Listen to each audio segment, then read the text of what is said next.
오늘 함께 보실 하나님의 말씀은 에스겔 41장입니다. 말씀 봉독은 5절에서 7절까지 하겠습니다.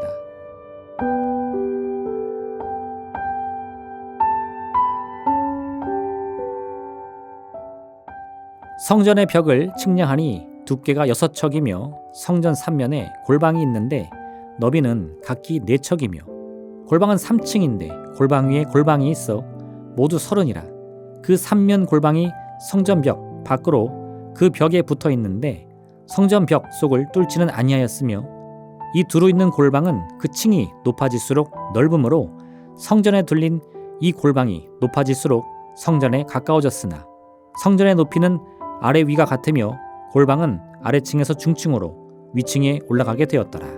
아멘.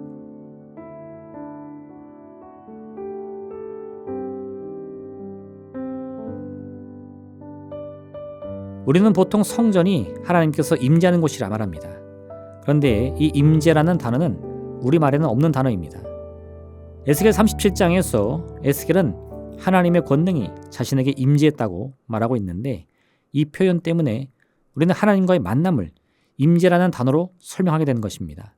즉 임재라는 단어는 본래 거주보다는 만남을 표현하기 위해 새롭게 만든 단어인 것입니다.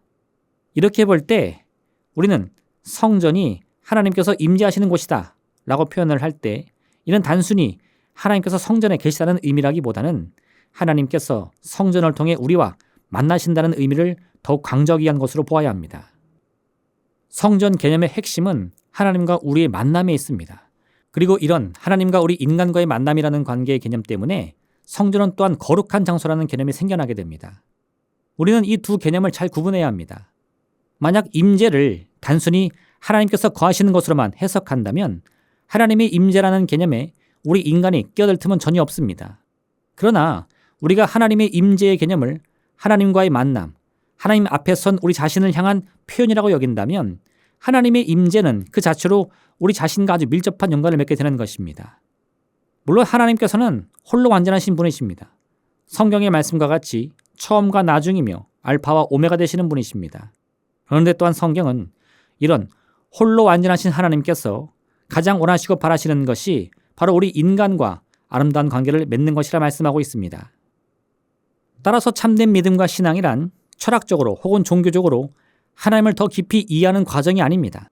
진정한 믿음은 절대적으로 완전한 창조주를 그저 멀리서 바라만 보는 것이 아니라 서로 더 깊이 연결되는 사랑의 관계를 체험하는 과정인 것입니다. 하나님께서 나를 사랑하신다. 내 죄와 허물에도 불구하고 다시 나를 품어주신다. 와 같은 진정한 관계의 체험이야말로 믿음의 성장이라 말할 수 있는 것입니다. 그렇기 때문에 성전은 하나님의 임재의 장소이며 그 뜻과 의미는 바로 창조주이신 하나님께서 우리 인간을 만나주시는 장소를 뜻하는 것입니다. 그래서 성전은 이처럼 서로 완전히 다른 창조주와 피조물이 함께하는 장소로서 기능하기 위하여 거룩함을 추구하게 된 것입니다. 오늘 본문은 새로운 성전에 관한 정밀한 구조와 그 치수에 관해 상세히 설명해 줍니다.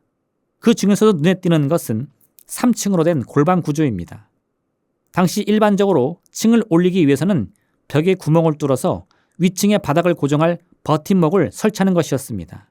그런데 하나님의 임재 장소인 성전은 거룩해야 한다는 개념 때문에 이를 실천하기 위해 성전 건축가들은 3층의 골방 구조를 새로운 공법으로 설계합니다. 3층으로 올라가는 골방은 매층의 벽 두께가 서로 다릅니다. 1층의 벽이 가장 두껍고 2층은 그보다 조금 더 얇게, 3층은 2층의 벽보다 더 얇게 건축을 합니다. 외벽은 평평한 모양으로 되어 있지만 내벽은 조금씩 얇아진 벽의 두께만큼 층이 집니다. 그럼 이 계단 모양의 층 위로 넓은 바닥을 깔면 2층과 3층의 골방이 완성되는 것입니다. 이 과정을 생각해보면 당시 성전의 거룩성을 실천하기 위한 설계자들의 노력을 느낄 수 있습니다. 그들은 하나님의 성전 벽에 구멍을 뚫지 않고서도 아름답고 튼튼한 구조의 방을 만들기 위해 수많은 시행착오를 거치며 새로운 방법을 개발하고자 노력했을 것입니다. 거룩을 뜻하는 히브리어 코데시는 그 자체로 구별됨을 의미합니다. 이런 독특한 기법은 기존과는 다른 방법으로 성전의 거룩함을 구별하고자 했던 것입니다.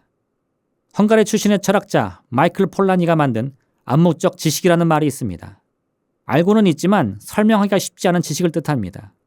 경험이나 학습을 통해서 뭔가를 배우고 익히기는 했지만 이것을 분명한 언어로 설명하려고 하면 또 그것이 쉽지 않아서 글로는 또는 말로는 잘 전달이 안 되는 것이 있습니다.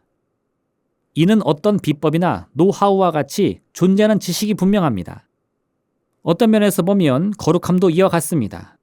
우리는 거룩함을 통해 하나님의 임재의 상징인 성전의 특징을 정의합니다. 하지만 누군가 우리에게 거룩이 무엇이냐고 물으면 분명한 답을 전달하기가 생각만큼 쉽지 않습니다. 그럼 거룩은 개념도 불분명하고 그 특징도 명확하지 않은 허상에 불과합니까? 그렇지 않습니다.